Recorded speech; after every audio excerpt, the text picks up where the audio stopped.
ఈ సందర్భంలో కొందరు ఈ గ్యాప్లో సాతాను పడిపోవడం మరియు దాని ఫలితంగా భూమిపై ఒక విధ్వంసం జరిగినట్లు ఊహిస్తారు. ఆదికాండము 1:1 and 2 బైబిల్లో సృష్టి ప్రారంభాన్ని వివరించే అత్యంత ప్రాధాన్యమైన వాక్యాలలో ఒకటి. ఈ వాక్యాలపై శతాబ్దాలుగా వివిధ వ్యాఖ్యానాలు ఏర్పడ్డాయి. వాటిలో ఒక ముఖ్యమైన సిద్ధాంతం గ్యాప్ థియరీ. ఈ సిద్ధాంతం ప్రకారం ఆదియందు దేవుడు భూమ్యాకాశములను సృజించెను. 2వ వచనంలో భూమి నిరాకారముగాను శూన్యముగాను ఉండెను. మధ్య ఒక పెద్ద కాల వ్యవధి ఉంది. ఈ సిద్ధాంతం ఎలా ఉద్భవించింది, ఎందుకు అవసరమైంది, దాని చారిత్రక మరియు శాస్త్రీయ ఆధారాలు ఏమిటి అనే విషయాలను పరిశీలిద్దాము. మొదటిగా, గ్యాప్ థియరీ ఏర్పడటానికి గల ప్రధాన కారణం బైబిల్ మరియు సైన్స్ మధ్య ఉన్న ఉద్రిక్తత. 18th మరియు 19th శతాబ్దాలలో భూగర్భ శాస్త్రం వేగంగా అభివృద్ధి చెందింది. భూమి వయస్సు బిలియన్ల సంవత్సరాలుగా ఉందని శాస్త్రవేత్తలు నిర్ధారించారు. ఈ విభేదాన్ని సమన్వయం చేయడానికి కొందరు క్రైస్తవ పండితులు ఒక మధ్యస్థ సిద్ధాంతాన్ని ప్రతిపాదించారు. అదే గ్యాప్ థియరీ. ఈ సిద్ధాంతాన్ని 19వ శతాబ్దంలో ప్రముఖంగా ప్రచారం చేసిన వారిలో థామస్ చాల్మర్స్ ఒకరు. ఆయన భావన ప్రకారం ఆదికాండము 1వ వచనంలో దేవుడు సంపూర్ణమైన సృష్టిని చేశాడు. కానీ 2వ వచనంలో కనిపించే నిరాకారముగాను శూన్యముగాను అనే స్థితి ఒక సాధారణ ప్రారంభ దశ కాదు. అది ఒక విధమైన విపత్తు లేదా తీర్పు తర్వాత వచ్చిన స్థితి. ఈ సిద్ధాంతాన్ని తరువాత స్కోఫీల్డ్ తన ప్రసిద్ధ స్కోఫీల్డ్ రెఫరెన్స్ బైబిల్ ద్వారా మరింత ప్రాచుర్యంలోకి తెచ్చాడు. గ్యాప్ థియరీ యొక్క ముఖ్యమైన ఆధారం హెబ్రూ పదాలు తోహు వా బోహ్. ఈ పదాలు సాధారణంగా అస్తవ్యస్తత, ఖాళీ మరియు విధ్వంసాన్ని సూచిస్తాయి.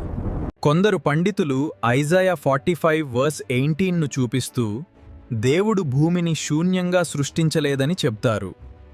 కాబట్టి ఆదికాండము 1వ అధ్యాయం 2వ వచనంలో ఉన్న శూన్యము ఒక తర్వాతి పరిణామం అని వారు భావిస్తారు. ఈ సందర్భంలో కొందరు ఈ గ్యాప్లో సాతాను పడిపోవడం మరియు దాని ఫలితంగా భూమిపై ఒక విధ్వంసం జరిగినట్లు ఊహిస్తారు.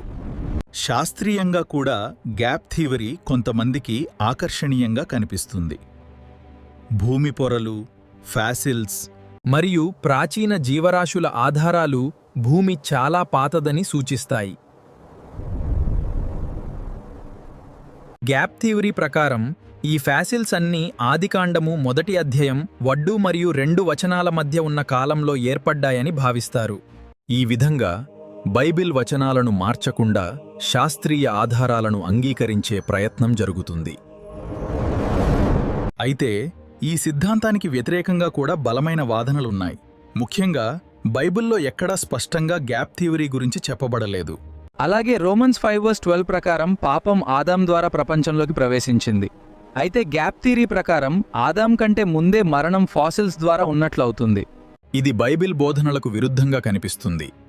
అందువల్ల చాలామంది సంప్రదాయ బైబిల్ పండితులు ఈ సిద్ధాంతాన్ని పూర్తిగా అంగీకరించరు. గ్యాప్ థియరీ అనేది విశ్వాసం మరియు సైన్స్ మధ్య సమతుల్యతను కనుగొనడానికి ప్రయత్నిస్తుంది. అయితే ఇది ఖచ్చితమైన సిద్ధాంతం కాదు.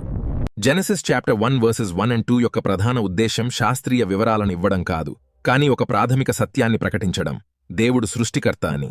మొత్తానికి గ్యాప్ థియరీ చరిత్రలో ఒక ముఖ్యమైన భావనగా నిలిచింది, కానీ దీనికి స్పష్టమైన బైబిల్ ఆధారాలు లేవు.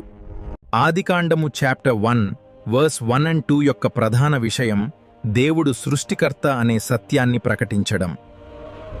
రచయిత ముందుగా దేవుడు ఆకాశమును, భూమిని సృష్టించెను అని ముఖ్యమైన విషయాన్ని చెబుతాడు.